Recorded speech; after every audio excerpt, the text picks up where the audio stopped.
Welcome to Maths Kaksha IIT JEE. I am Deepak Vijay. Question in this video is very important for IIT JEE. आज हम लोग limits पर एक question देखने जा रहे हैं। देखिए क्वेश्चन क्या है कि हमें ये जो कॉम्प्लिकेटेड सा एक्सप्रेशन है इस पर लिमिट एक्सटेंडिंग टुवर्ड्स 0 दिया हुआ है, जहाँ पर बताया हुआ है कि जो स्मॉल ए है वो ग्रेटर देन 2 है एंड एन कोई नेचुरल नंबर है। तो इसको ट्राई कीजिए क्वेश्चन को। तो यदि ट्राई कर लिया है तो देखिए कैसे इसको स्टार्ट किया जाना चाहिए। सबसे पहली बात तो इसमें हमें फॉर्म चेक करके देखना चाहिए। यदि हम फॉर्म चेक करेंगे तो समझ में आएगा कि लेफ्ट हैंड लिमिट और राइट हैंड लिमिट के लिए ये फंक्शन अलग अलग तरह की फॉर्म्स बनते हुए दिखाई दे रहा है। यदि मैं जीरो से जस्ट बड़ा नंबर की बात करूं मैं, तो जीरो से जस्ट बड़े नंबर के लिए ये जो टर्म्स है ये सब पावर्स क्या बनते हुए दिखाई दे रही है? इन्फिनिटी। इन्फिनिटी बनेगा तो डेफिनेटली ये जो सारे के सारे टर्म्स है, चूंकि स्मॉल ए आपका 2 से बड़ा नंबर है, तो ये जितने भी नंबर्स हैं ये सब के सब नंबर्स क्या हो गए हैं? 2 से बड़े नंबर्स। डेफिनेटली हम बोल सकते हैं इनको। तो 2 से बड़े नंबर्स हैं यदि ये सब के सब, तो हम बोल सकते हैं कि 2 से बड़े नंबर्स की पावर इन्फिनिटी लगाया जाए, तो डेफिनेटली सारे के सारे टर्म्स इन्फिनिटी बनते हुए दिखाई दे रहे हैं। और ये जो पावर है ये आपका 0 प्लस है, तो 0 से जस्ट बड़ा नंबर है, तो डेफिनेटली ये 0 की तरफ टेंड कर रहा है। Infinity raised to the power 0 आपका फॉर्म बनते हुए दिखाई दे रहा है। लेकिन वहीं पर यदि मैं यहाँ पर लेफ्ट हैंड लिमिट की बात करूँ, 0 से जस्ट छोटे क्वांटिटी की बात करूँ, तो ये सारे के सारे पावर्स जो है वो माइनस इन्फिनिटी बनते हुए दिखाई दे रहे हैं। क्योंकि यदि 0 से जस्ट छोटा नंबर रखूंगा तो 1 अपॉन माइनस का 0.00 समथिंग कुछ नंबर है, तो ये जो पूरा टर्म है नेगेटिव इन्फिनिटी बनते हुए दिखाई देंगे पावर्स।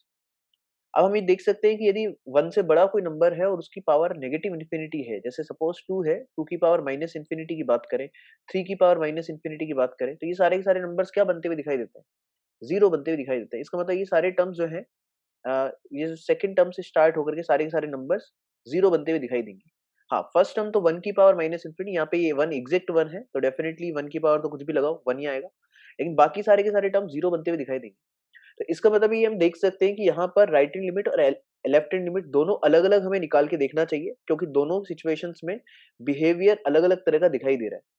तो सबसे पहले हम बात करते हैं राइट हैंड लिमिट निकालने की। तो राइट हैंड लिमिट का फॉर्मूला क्या होता है कि fx पर यदि x tending towards a plus है, तो हम इसको कन्वर्ट कर सकते हैं लिमिट h टेंडिंग टुवर्ड्स 0, जहां पर फंक्शन में आपको सब जगह x की जगह क्या रिप्लेस करना पड़ता है? a प्लस h रिप्लेस करना पड़ता है।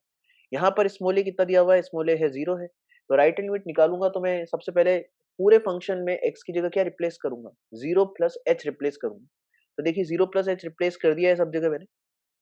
अब यहाँ पर जब फॉर्म चेक करेंगे अगेन, तो ये इन्फिनिटी पावर्स बन रही है सारी की सारी, क्योंकि यदि h जो है स्लाइटली 0 से बड़ा नंबर होता है, तो 1 अपॉन h आपका इन्फिनिटी बनेगा, ये भी इन्फिनिटी बनेगा। तो डेफिनेटली सारे के सारे टर्म्स इन्फिनिटी बनते हुए दिखाई दे रहे हैं, सेकंड टर्म से लेकर के बाकी सारे टर्म्स ये सब के सब इन्फिनिटी बनते हुए दिखाई दे रहे हैं।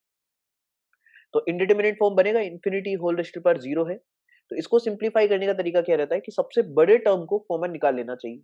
यहाँ पर सबसे बड़ा टर्म क्या है? सबसे बड़ा टर्म है ये लास्ट वाला टर्म, क्योंकि a आपका 2 से बड़ा नंबर है और n नेचुरल नंबर है, तो ये डेफिनेटली पॉजिटिव नंबर है और ये इन सारे नंबर से बड़ा नंबर है, क्योंकि ये सारे नंबर्स बेस आप देखिए यहाँ पर स्मॉल a बेस है, यहाँ पर 1 बेस है, तो बेस आपका बढ़ता जा रहा है ना। तो यहाँ पर स्मॉल a प्लस 1 है, फिर अगला a प्लस 2 होगा, अगला a प्लस 3 होगा, तो बेस बढ़ता जा रहा है। इसका मतलब डेफिनेटली जो लास्ट वाला नंबर है ये सबसे बड़ा नंबर है। तो हम क्या करते हैं यहाँ पर इस पूरे के पूरे टर्म को, ये जो पूरा लास्ट टर्म है, इस पूरे टर्म को कॉमन निकाल लेते हैं इस ब्रैकेट से। कॉमन निकालेंगे तो देखिए इस तरह से टर्म बनते हुए दिखाई देगा। जब ये टर्म पूरा कॉमन आएगा, इस पर होल रेज़्ड पर h लग के बाहर आएगा, तो बेसिकली पावर क्या हो जाएगी इस पूरे टर्म की? 1 पावर हो जाएगी। और अंदर हम जब लिखेंगे कॉमन लेकर के, तो देखिए सारे टर्म्स इस तरह के बनते हुए दिखाई दे रहे हैं। देख लीजिए कि मैंने इस टर्म को कॉमन निकाला है बाहर। कॉमन निकालेंगे तो सब जगह डिनोमिनेटर में आ जाएगा, हर टर्म के डिनोमिनेटर में ये टर्म आपका आते हुए दिखाई देगा। और जब बाहर आया ये टर्म, तो पावर में h बन के आएगा, पावर में h बन के आएगा तो इसकी पावर 1 हो जाएगी, क्योंकि 1 बाय h से h कैंसल होगा तो आपका पावर 1 हो जाएगा। ठीक है। अब देखते हैं इसमें कैसे लिमिट अप्लाई करनी चाहिए। लिमिट अप्लाई करके देखते हैं, 0 से जस्ट बड़ा नंबर यदि h है, तो ये टर्म तो इन्फिनिटी अभी भी बन रहा है, ये सारे पावर्स तो अभी भी इन्फिनिटी है। लेकिन ये जो डिनोमिनेटर वाला टर्म है ये 1 से बड़ा नंबर है डेफिनेटली, क्योंकि n नेचुरल नंबर है और a 2 से बड़ा नंबर है, तो डेफिनेटली ये कुछ न कुछ 1 से बड़ा नंबर हो गया, क्योंकि नेचुरल नंबर सबसे छोटा से छोटा 1 होता है और ये क्वांटिटी तो पॉजिटिव है ही, a माइनस 2 तो positive plus natural number, definitely quantity 1 से बड़ा क्वांटिटी हो गया। तो 1/1 से बड़ा क्वांटिटी, इसका मतलब ये फ्रैक्शन है, 0 से 1 के बीच का कोई नंबर है डेफिनेटली। इसी तरीके से आप बाकी सारे ब्रैकेट्स के टर्म्स भी देखिए, ये सारे टर्म्स भी क्या हो जाएंगे, फ्रैक्शंस ही हैं, क्योंकि डिनोमिनेटर बड़ा है, न्यूमरेटर छोटा है सब जगह।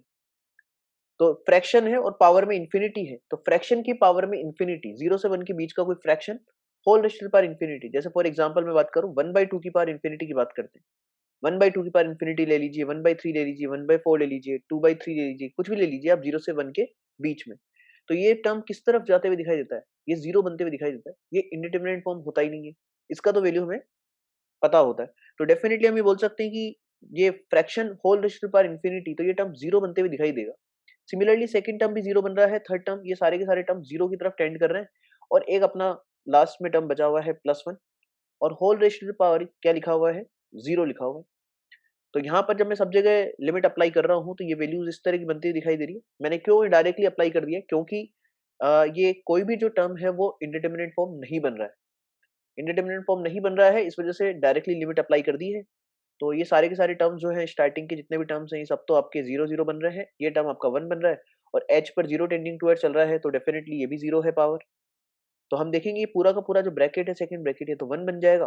तो आपका final answer right hand limit का आ जाता है a+n-2, a+n-2 आपका फाइनल आंसर आ जाता है, ये देख लीजिए। इसी तरीके से हम लेफ्ट हैंड लिमिट की बात करेंगे। लेफ्ट हैंड लिमिट के लिए हमें लेफ्ट हैंड लिमिट का फॉर्मूला याद रखना पड़ेगा कि सब जगह यदि x की जगह a-h रिप्लेस कर दिया जाए, तो लिमिट आप x टेंडिंग टुवर्ड्स a- की जगह क्या अप्लाई कर सकते हो, h टेंडिंग टुवर्ड्स 0 अप्लाई कर सकते हो। ये लेफ्ट हैंड लिमिट का फॉर्मूला है। तो देखिए सब जगह 0 - h रिप्लेस करूंगा, क्योंकि यहाँ पर स्मॉल a की वैल्यू 0 है, तो सब जगह मैं x की जगह 0 - h रिप्लेस किया मैंने, तो देखिए ऐसा एक्सप्रेशन आएगा आपका, और ये एक्सप्रेशन है। तो हम देख सकते हैं कि जो सेकंड टर्म है ये आपका 1 से बड़ा है, ए 1 से बड़ा नंबर है, 2 से बड़ा है, तो ये 1 से बड़ा तो है ही। तो 1 से बड़े नंबर्स की पावर में ये माइनस इंफिनिटी बनते हुए दिखाई दे रहा है। तो 1 से बड़े नंबर की पावर में माइनस इंफिनिटी, आप कुछ भी एक टर्म लिख करके देख लीजिए, फॉर एग्जांपल जैसे 3 की पावर में लेते हैं माइनस इंफिनिटी। तो 1 से बड़े नंबर्स की पावर में माइनस इंफिनिटी लगाएंगे तो आंसर क्या बनते हुए दिखाई देता है, 0 बनते हुए दिखाई देता है। तो इसका मतलब ये सारे के सारे टर्म जो है सेकंड टर्म से लेकर के लास्ट टर्म तक के जितने भी टर्म्स हैं, ये सब के सब टर्म्स 0 की तरफ टेंड कर रहे हैं। हाँ, यहाँ पर 1 की पावर माइनस इंफिनिटी, जहाँ पर 1 एग्जैक्ट 1 है, तो क्वेश्चन में दिया हुआ है हमें एग्जैक्ट 1 है, तो 1 की पावर माइनस इंफिनिटी तो 1 ही होगा।